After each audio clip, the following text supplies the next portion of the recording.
Seminar came back with another YouTube video. With another one.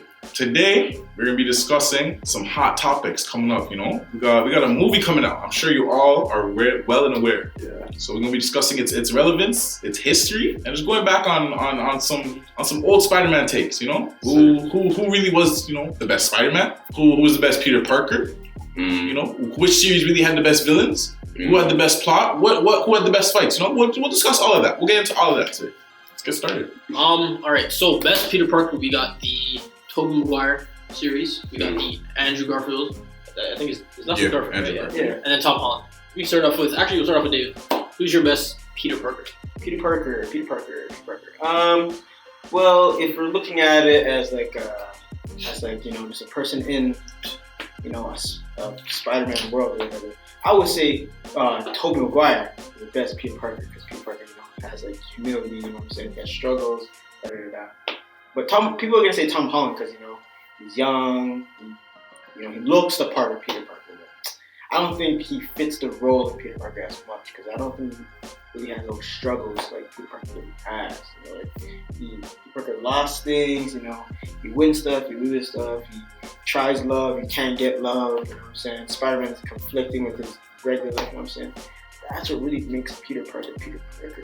Andrew Garfield kind of had that, but it's different, take on it. But Tom Holland's a bit, when it comes to Peter Parker, lower spectrum. I would actually give it to Tom Holland based on what Dave was saying. I actually feel like he does fit the part of Peter Parker being in just being a kid with superhero responsibilities, not really being ready for it. I feel like the other men were a little too grown to seem like they're in grade 10, grade 11 type area. Tom Holland's kind of quirky, kind of doesn't fit in with the superhero role, but he just has to he has to do it. So I think it's more accurate on that side. I guess we've already talked about Uncle Ben and everything, so they don't have to go into it again. But they didn't show that side of it. It was more so just the highlights basically. For me, I kind of want to say I really do like the fact that Tom Holland is a kid. You know what I mean? That's what Spider-Man. That's what makes Spider-Man him. The fact that he's so young and he's so inexperienced. Mm-hmm. I kind of want to say Andrew. To me, he kind of had both sides of the thing that Tobey had and also the things that Andrew had. Obviously, we kind of went to the Uncle Ben thing with him too. But I honestly like the fact that he had to come home and actually have more of a interesting relationship with his Aunt May. I feel like in the first one it was kind of Tobey had to take care of his Aunt May with money and things like that. He had to help her and treat her with respect and all that. But he actually had to come home and he went through the teenager stuff of first of all, teenagers in general, you don't really want to talk to your mom after you come home. Have to deal with your annoying teachers and all that. He had that. He had to come home after getting his ass beat, and he had. I think one of the scenes she got mad at him because he didn't come home and bring in the eggs. But he's like, "Fam, I was actually just fighting the lizard, bro." You know what I mean? Those. Where's the eggs? And he came home with scratches all over his body. To me, that I think that's what I like. The everyday. I think to me, he captured better the everyday troubles of Peter Parker. Yeah. But yeah. No, that's a good point because half of it was him trying to balance out his life with Peter Parker with Spider-Man's overall, so that's a good still. I agree with Anton. I kind of just for the fact that he was a good middle ground for both Peter Parkers in the sense that he went through his struggles from Aunt May coming back home to having to deal with that a bit more, and also as well as the Uncle Ben part, which was tapped in, not so much like Tom Holland's, but it was still knowledge. But I like how it was brought up and portrayed in that one, and then. Just as Peter Parker himself, I feel like Andrew was the good middle ground, and for that, I like it first. So I guess Andrew has one up on that. The other thing I think I have kind of an issue with Andrew is he was a bit too much of he was too smooth. You know what I mean? He felt like he was the way he used to talk to he didn't have Andrew, he had Gwen, right? Yeah, he had Gwen. The way he was chatting her up and all that. I kind of want to see I like the fact that with Tom Holland and Zendaya, there's a bit of an awkwardness where it's I kind of have to win the girl. With Andrew, it really felt like he's it was easy. It was Brett. He knew he had her. You know what I mean? This though, Peter Parker is really a Gallus. Remember that he's tossing shotties left and right. Yeah, Black Cat, MJ, Gwen, Liz, anybody, bro. He's tossing. He's having shots on every block. Where he was. Gotta swing over to Queens to see Gwen, fam. He knows what he's doing. Now moving to best Spider-Man. Tobey Maguire's Spider-Man. You thought I was gonna say he was it. It's a close second. I actually really liked him, but he wasn't my favorite. Damn. Wasn't my favorite. Interesting. I actually really like Tom Holland's Spider-Man. Yeah? I like Tom Holland's Spider-Man because man's hate that Tony Stark aspect of it, that mentor role. Fam, I liked it, and I liked it as it went through other movies. I know we're sticking to Spider-Man alone, but like just the impact alone showed in Spider-Man, bro. Like they did a great way of showing that, bro. Like Tony was a mentor, like a father to this guy, like Uncle Ben 2.0, fam. I think that's what they tried to do. That's a strong take. I think that's what they tried to do because as we all know, the famous quote, "With great power comes great responsibility," whatever. That's really what Iron Man was trying to teach him. Like that's really what it was. So I think that's where they were trying to go with that. Delivery excellent. Same. Peter Parker finally got a father figure. Everyone's probably ecstatic. I was probably calling him dad on the phone. I said, Dad, I mean, Mr. Stark. We're not that level yet, but. Yeah, this is where I differentiate on Andrew, because when he got shot in the leg and he couldn't make it, like, bro, that's some bullshit, bro. Spider-Man's legs are built to like lift cars. Imagine like, yo, no shooter man said, whatever. Doom lost his job. Which there's a wild lizard on the loose. You should Spider-Man. You would actually lose your job. You should lose your job. Man would actually throwing bricks through your window. And tomatoes. Like, especially relations with the people too. Like, I feel like his presence in New York wasn't really much. Like, they had the crane scene where the guy helped him to show it, but like, still, I feel like as a whole, New York wasn't really like rocking with him. So to me, I'm gonna go Tobey still. All I have to say is the train scene where they're carrying him on a train and the music's playing. Like, that's all I have to say. That's all I have to say. Even the parade when Green Goblin showed up and he tried to like swoop MJ or whatever. Like you could tell the whole city, no matter what J. Jonah Jameson was saying, they fucked with that guy. But yeah, for me, Tobey Maguire's the best Spider-Man. I mean, Anton covered a lot of it. I'm just gonna add, one, I'm gonna say my favorite one is Tom Holland. Mainly for the part that he is like trying to still figure out his powers and his roles and his role and everything.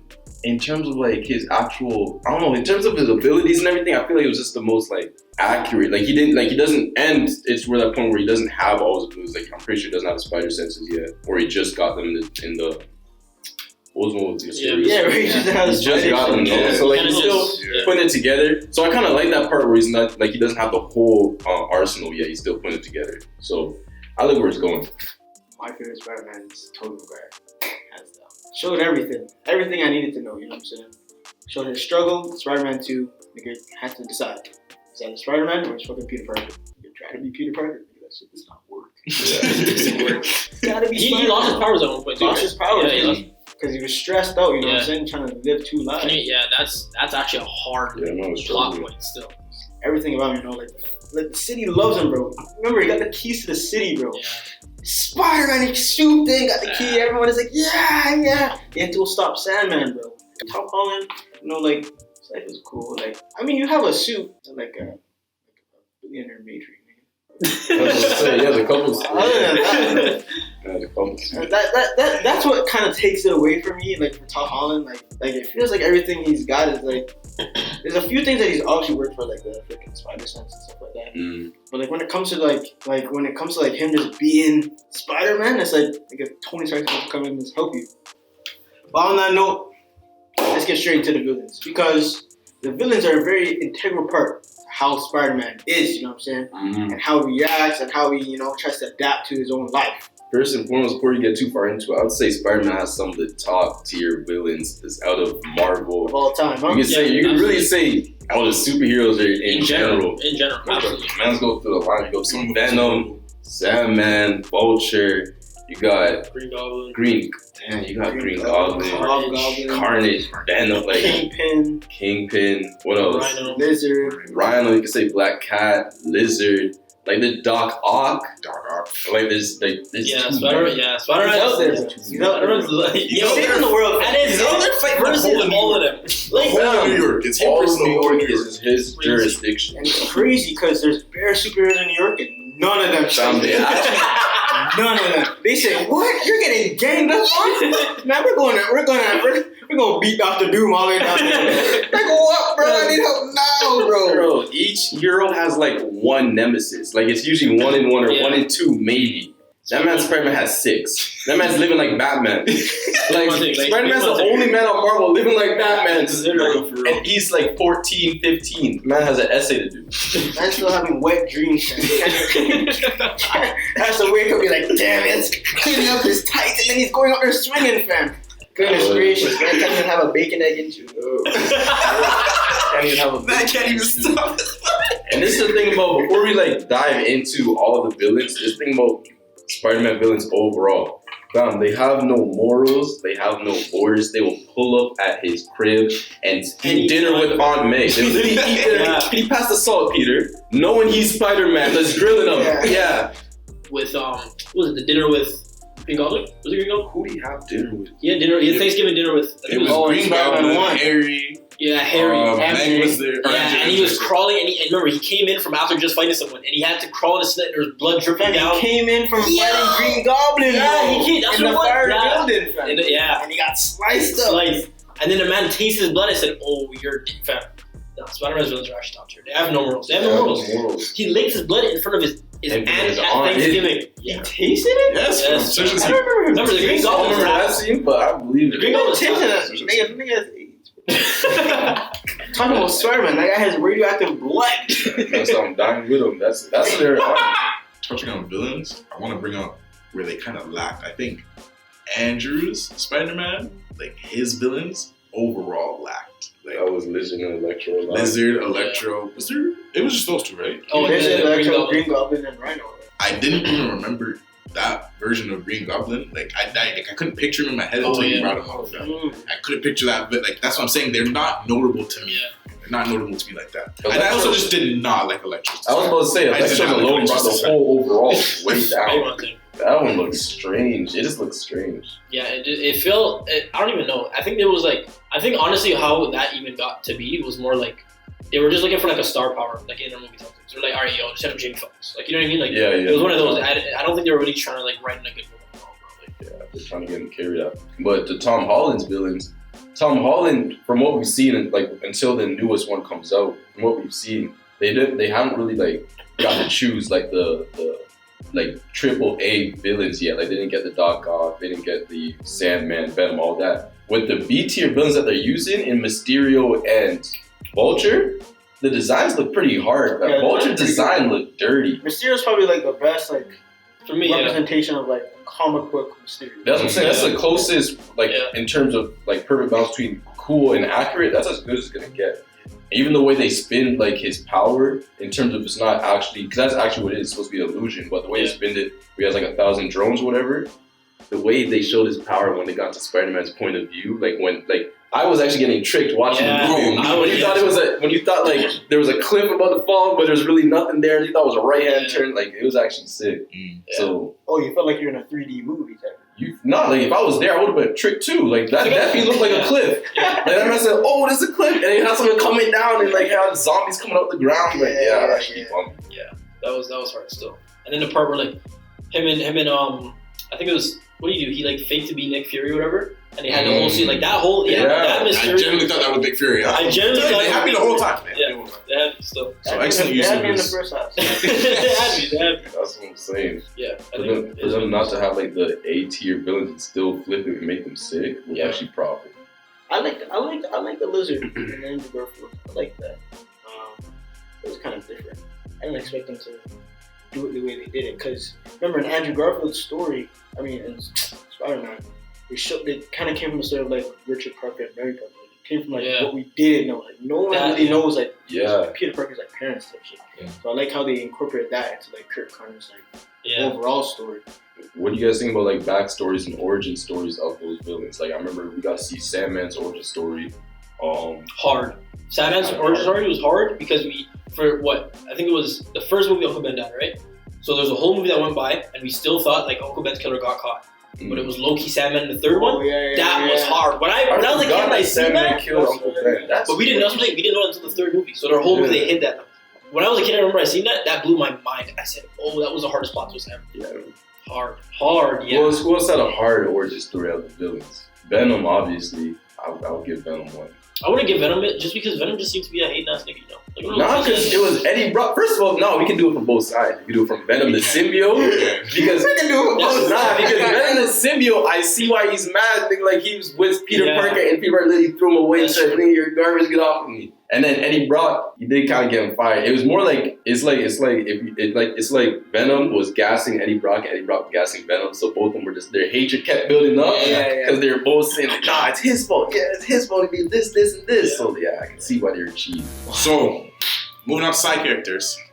Just gonna be talking about respectively each series, each Spider-Man's, supporting cast from MJ, his love interest, to his friends, his rivals, his bullies, Flash and all them. We'll speak about everybody.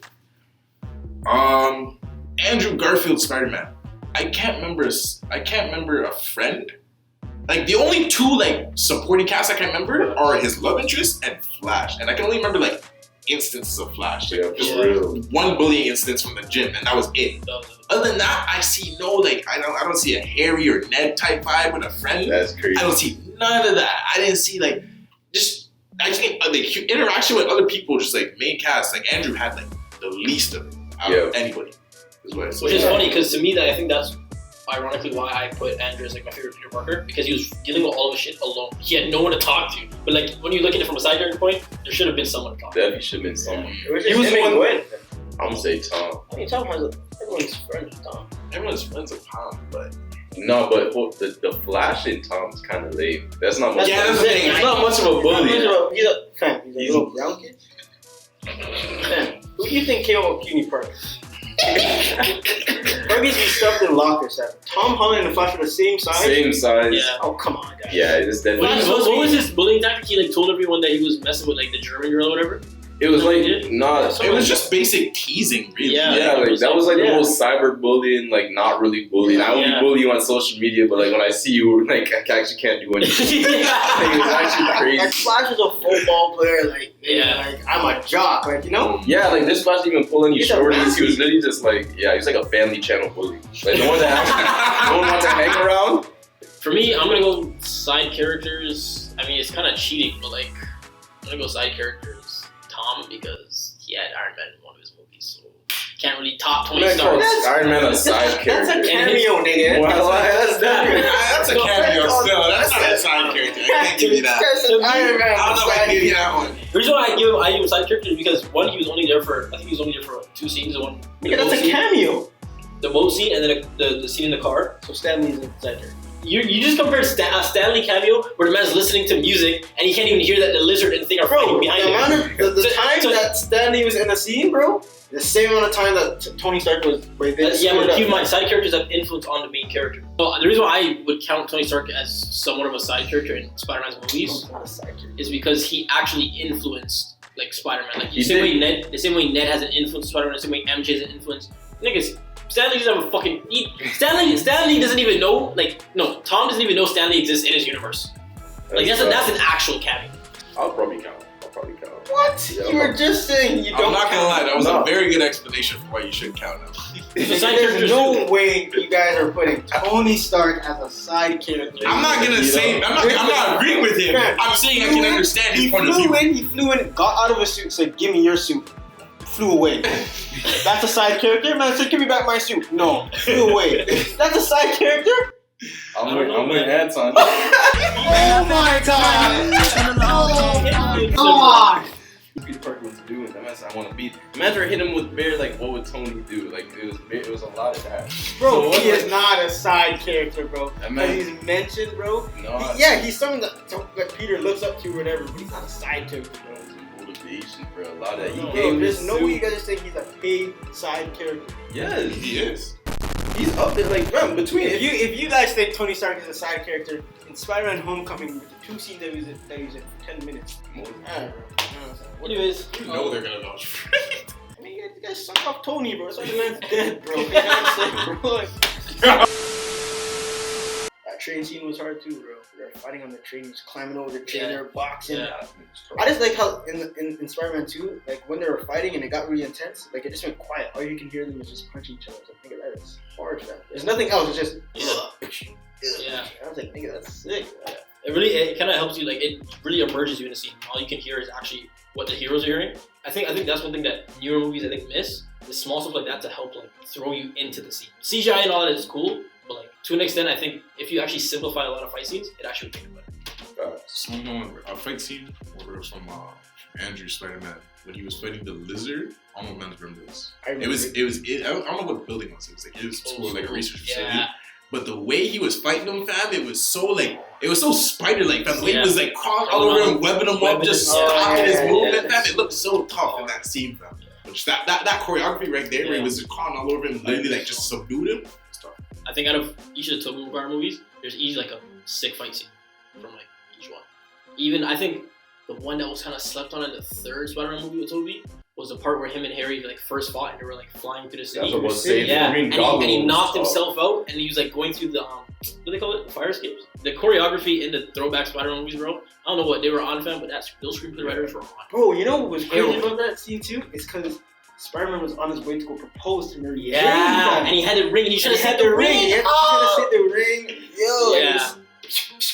Around the freaking water towers, like, yo, that's hard. Yeah. Fam, who?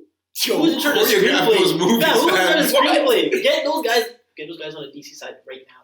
Make the calls right now. No. Sandman they fought for a bit. On the truck alive? Yeah. And you punch him in. That was actually so hard. I like that scene though because I don't know, me personally, I just like car chase scenes or whatever, but like when you're fighting and like there's something else going on, it's not just like a one-on-one like on a beach or whatever the case may be. Like it's actually like you're not just fighting the person, but you're fighting the actual environment you're in. To me, that's hard. And he's getting punched out. He grabbed the flipping the sewer pot thing, and he's like skating on the road and shit, following the truck. Yeah. So which one out of those three series would you say had the hardest? Like Tobey. Even when Sandman was big and shit, and Harry was skating by on his arm, he like turned his arm to glass with a fire in his board or whatever. That's great. Like yeah, that was actually. I remember when he did that. That was hard. That's what I'm saying. Like they played. I don't know, bro. Whoever was doing choreography in those movies they were on bullshit. They were just watching that before. I would have been going home. I remember that. Yeah, there's literally like 3 villains and Spider-Man fighting. Sandman's going like this boom on Spider-Man's chest, and man's like, "You get that picture, bro?" I was like, "Oh, the man is about to die." This is a video, man. Alright, so to wrap this up, what's our general consensus? Like, which series are we giving this to? Tobey. Has to be. Tobey? I think he won. We'll go with majority rules. I say Tobey. Tobey. I say Tom Holland. I say Tobey. Easy. Damn, Andrew. That's fucked up. Andrew came and left with 0 buckets. Came and left with 0 buckets. Man, seeing how 7RK feels about the past movies. Let us know your guys' favorites. Let us know some standout scenes, some honorable mentions. Yeah. Any flaws in the movies that you guys feel like we overlooked. Make sure you guys are liking the video, bro. Yeah, man. Show some love. Show some love. Like, comment, bro. Let us know, bro. Give some feedback. And 7RK is out. It ain't reckless. It ain't us. Yes, sir. Little bitty whore.